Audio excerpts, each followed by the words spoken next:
Things Hidden.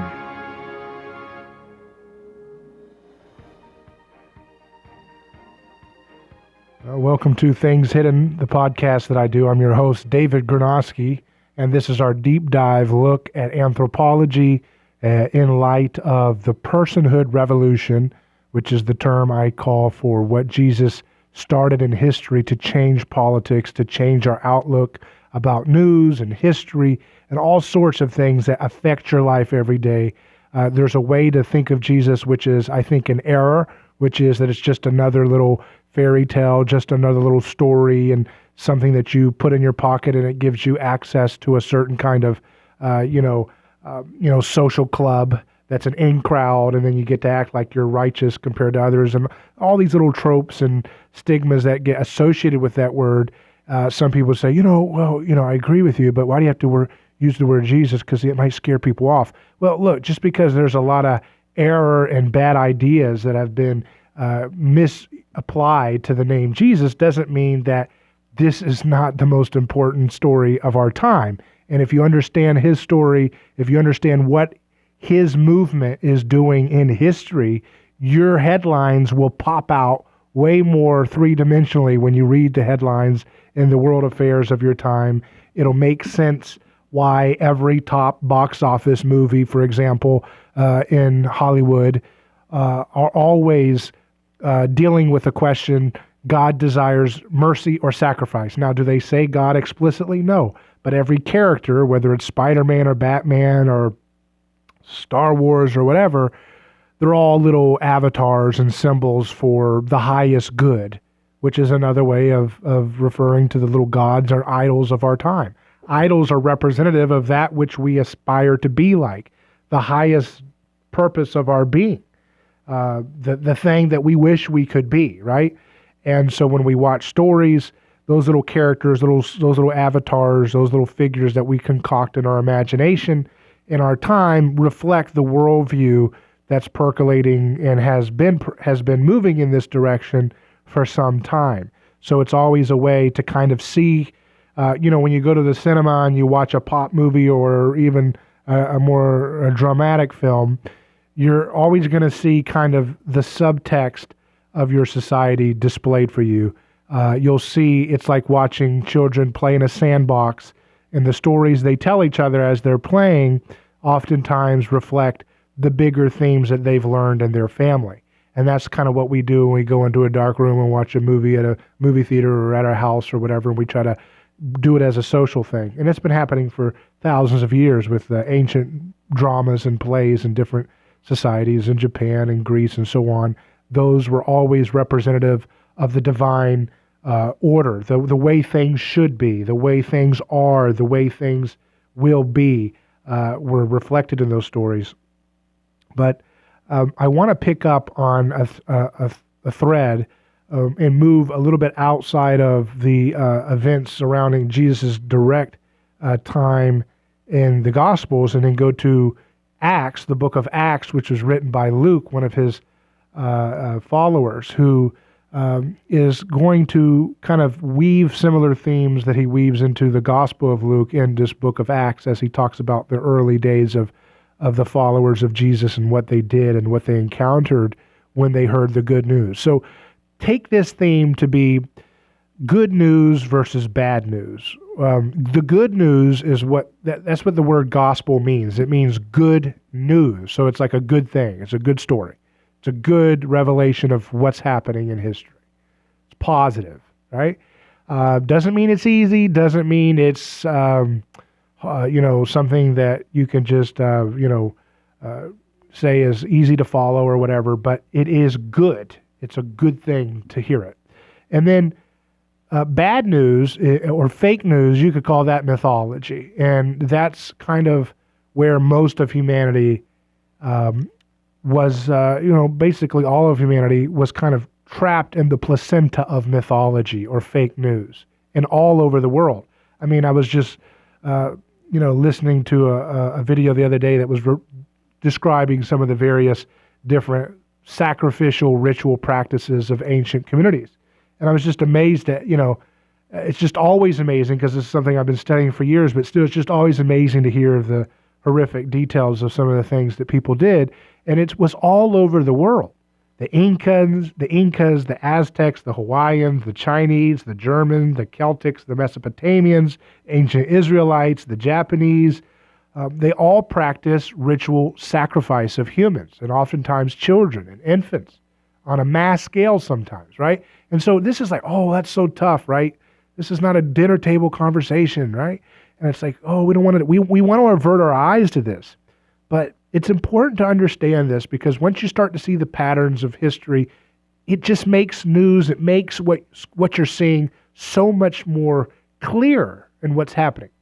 So the question I want you to think about is, how did all these disparate nations and communities have the same answer for the gods or the way of their world functioning, that they had to have human sacrifice? I mean, did they all get together? Did the Chinese meet the Aztecs and the Incas, and did they meet the Germans and the Japanese, and they all had some like common meetup group tens of thousands of years ago or something, and they said, okay, well, this is how we figure out how to solve our problems. We sacrifice a human to the gods, and then things go well. The rain rains on our crops, and the sun comes out, and we don't have diseases, and we don't have the death of our children, and so forth.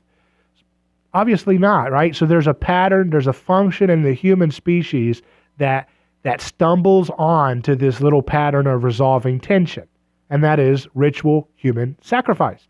So, and then in the story of Jesus and the leading up to it, and the stories prior to Jesus and the Jewish prophets, you see a breaking of this sacrificial way of doing things, and kind of a new way of looking at things, where instead of seeing history from the vantage point of the winners who do the sacrifice, who benefit from the sacrifice, and then write the history in such a way that the victims of sacrifice either are happy, they write their narratives as if willingly and happy to go to their death for the greater community, or sometimes in some mythology it's written as they were monsters and they were awful and they deserved the awful death that came to them. But in all these different stories, it's just the way the world goes. It's a cyclical pattern. You have birth, you have growth, you have death, and then you have rebirth. And how is rebirth in a society done? It's done whenever you have to sacrifice some or one for the greater good of the many. But it was founded on fake news. Fake news, which is that, people really believed, just like there's a lot of fake news mythology trying to be done every day in our own lives in a different way today. People really believed in the logic that the crowd or the group, exercised when they would point out a common enemy, someone who was oftentimes an insider or someone who had characteristics of both outsider and insider, status, and they really believed that they were guilty and deserving of the punishment of the gods, so to speak, through the gods, vessels, being the priests, the leaders, the rulers of the political order of their time. But in this story in Acts, the Peter and John, the disciples of Jesus, they are confronted by the Sanhedrin, the same body that had killed Jesus before, with Pilate, and so Pilate, the governor for Rome of the Judea area, and so as soon as they leave the chief priests and elders in Acts, it says that Peter and John pray out loud to their followers. They pray to God, saying, you spoke by the Holy Spirit. And remember, the word Holy Spirit means paraclete. It means defender. So you spoke by the defense attorney through the mouth of your servant, our father David, the king. Why do the nations rage and the peoples plot in vain? The kings of the earth rise up and the rulers band together against the Lord and against his anointed one, his chosen one, right? So I guess what I'm trying to get at here is, why would the nations rage? What are they talking about? Is that just some esoteric religious mumbo jumbo that we just, oh, that's pretty and weird and it doesn't mean anything for our time. No, it means everything for your time. I mean, look around and look at why people can't get along, right? If I mention the word Trump, some of you listening would just viscerally feel pain or irritation or annoyance. And if I say Trump in a not negative light, some of you will say, I think he might be a Trump fan. I'm going to like him a lot less now. And if I say Hillary Clinton, some of you will viscerally feel anguish, right? And then if I say, Hillary Clinton, she was a child once. She has the need for love. She has the need for mercy. She has the need for grace. She has the need for a hug. If I say that irritates some people, right? That's because politicians today are not effective scapegoats as they were in the ancient times, right? Kings were scapegoats. It's not just that, it's just the poor that are always the target for scapegoat sacrifices. It's also people at the top. They function as a scapegoat too. In fact, they're kind of like an avatar of the society that they lift up and then they imitate and kind of envy, and they imitate and kind of envy, and they find their whole purpose vicariously through this powerful person. And then when that person violates certain rights or taboos or breaks certain rules of order within the community, then that person's time's up and they can be killed to avenge the tensions and the crisis and the pain of the crowd. So always think of this, that whenever it says the gods demand sacrifice, scratch the word gods out and replace it with the crowd. But the crowd doesn't want to believe, that it's just operating on its own, internal self. Remember, the ancient world did not have some kind of concept of a rugged individual who's like, I just logically feel that I need to sacrifice this person, this witch or this witch doctor or rainmaker to make the rains come or whatever. They don't think of it that way. They think of themselves as part of a national body, as part of a kind of a transcendent whole, right? That has certain myths that keep that body together and bound together. And so, in effect, when Jesus unmasks the sausage-making process that religions use to keep humans from destroying each other and chaotic violence, which is just, instead of bottling up, imitational patterns of aggression that are building within a community, like sacrifice does. If you don't have sacrifice in the ancient world, you could obviously easily turn into a war of all against all and go extinct. So Jesus unveils that, and Peter and John witness that, and they miss it while he's unveiling it, as the gospel stories say. But they abandon him. John doesn't really abandon him, but he certainly doesn't speak up or do anything to stand up against the mob that wants to kill him and does kill him. But they're affected by that, and they change their mind about what God is and what the purpose of life is. Right? They move away from Peter especially had this outlook that's very political, just like our time today, which is it's always nice to be cute and fun and friendly, but you got to roll up your sleeves and create a political change through force. We got to get the crowd on our side and then storm the Capitol. And in Peter's case, it's Jerusalem. In our case, in America, it's D.C. And we got to storm it, through political, workmanship or good old-fashioned uprising, and then we'll be able to implement Jesus' beautiful ideas for the least of these from power, from force, right? And of course, Jesus says, no, you can't do it like that. That's the way everybody else does it. That's how you lord over, right? That word lord is another word for, that's how you dominate over other people. We don't do things like that. If you want to imitate me, if you want to be a Jesus imitator, which is what the word Christian means today, then you can't go to politics to get your justice done. If you feel like people are being scammed out of healthcare, if they're being scammed with environmental issues, or being scammed with their wages, scammed with their whatever, you don't have the right. If you want to imitate Jesus and be truthful when you use that word, you don't have the right to just do a political uprising, a revolution in the street. That's not appropriate to be a follower of Jesus. And then the other thing is you can't go and create a political campaign and try to lord over, right, through political power and domination, your rivals, and then force the principles and the morals of Jesus through government. You can't do those. Those are totally off the books when you imitate the non-sacrificial way of doing things like Jesus is showing.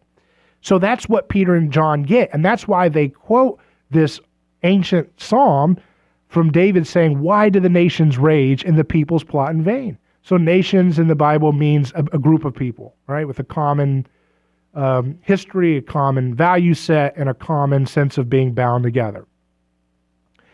And if there's one thing to take away from this, it's that they rage in vain because God took away their pacifier.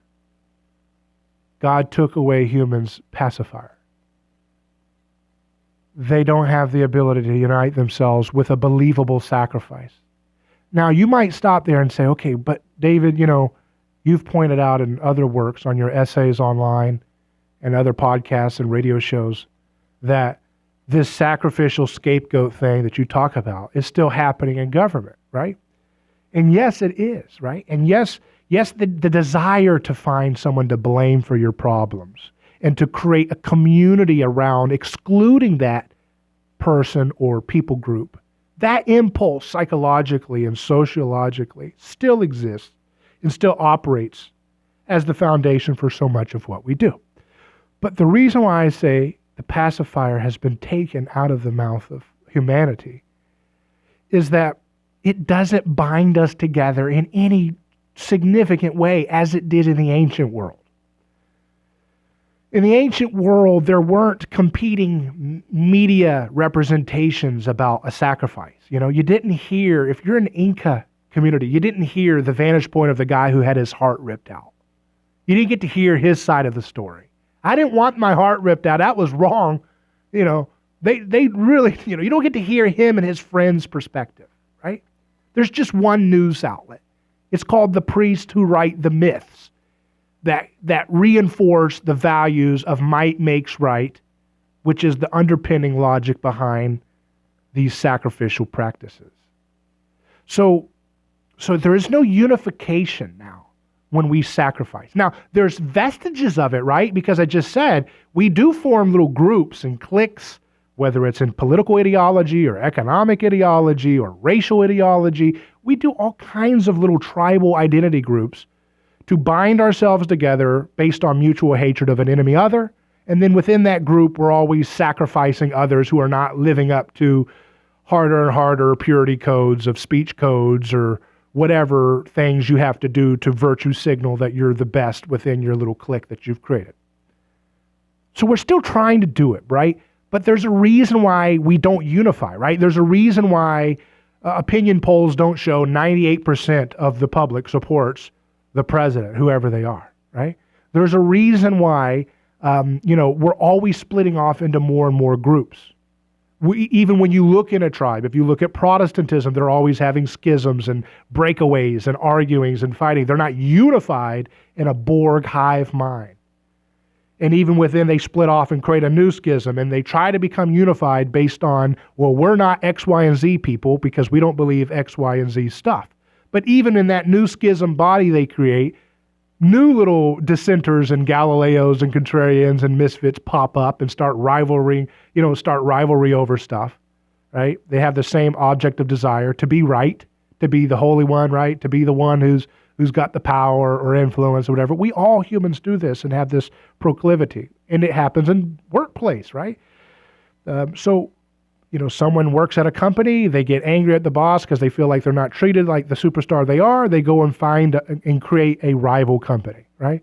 And then they try to fight tooth and nail just to beat their rival instead of just building a good product that actually makes sense. But we don't bind together around our sacrificial rituals anymore. And because of that, they're not able to pacify and unite us. And they're not able to keep a common mythology in place. I mean, if you look at the New York Times, they have this new series where they're reflecting on, I think it's 1619 is the name of it. And it's about, looking at a new founding moment in American history, which is when slavery was brought into the North America. and what that meant, right? And so they're telling these stories from a slave's perspective. This is very much an imitation of the aesthetic of the Bible. The Bible contains this unique perspective of looking at the vantage point of history, not from the dominant winning crowd, but looking at it from the minority report, looking at it from the person who, at the original mythology making time, was not given a voice to say, actually, I wasn't a monster. I wasn't Medusa. I wasn't a god. I wasn't happy. I didn't confess guilt. You forced me to confess guilt by torture. I wasn't a happy part of this hierarchy of slavery or whatever. That's what the Bible does. It gives a voice from below, a voice from the person who is grinded down in history as some kind of cog for some, grandeur of some kind of people's sense of self and their desire to maintain order through the backs of victims being destroyed. So that's so you see this working out, and you see that you can't go back, right? The more this story infects the whole globe because of the influence of the West and the whole world, and how globalism makes the whole world want to imitate the values and ways of doing business that the West has. And the West is particularly infected with Christianity the most. This infection of Christian revelation, of the ineffectiveness and the fake news of sacrifice and the fake news of creating myth based on sacrificial logic, it's going to continue to crumble apart. And the more we try to cling on to government and collectivism and coercion and identity groups to impose some justified martyr narrative of why we have the right to get revenge sacrifice on someone who's hurt us, the more it will continue to divide. It will continue to break apart. And that's what it means when Peter and John are talking about why the nations rage and people plot in vain. It's in vain because you can't put the sacrificial cat in the bag, right? You can't put it back in the bag. Once it's out, it's like it unveils what we do to each other. And that's where we're at in history right now, is this radical opportunity to see what we're doing, move out of it, move into a more intelligent way of telling stories together. There's two ways of telling stories, broadly speaking. You can tell a story that's based on love and creativity, based on wonder. That's a win-win situation. Based on a forward-looking direction in life.